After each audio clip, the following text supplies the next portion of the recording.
So I'll tell this story, Sean.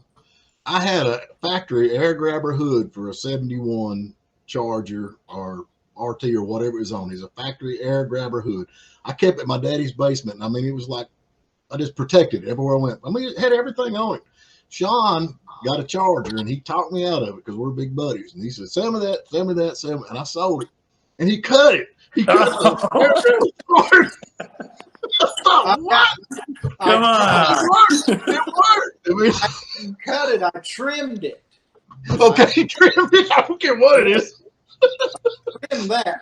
I just made a little room for the air compressor because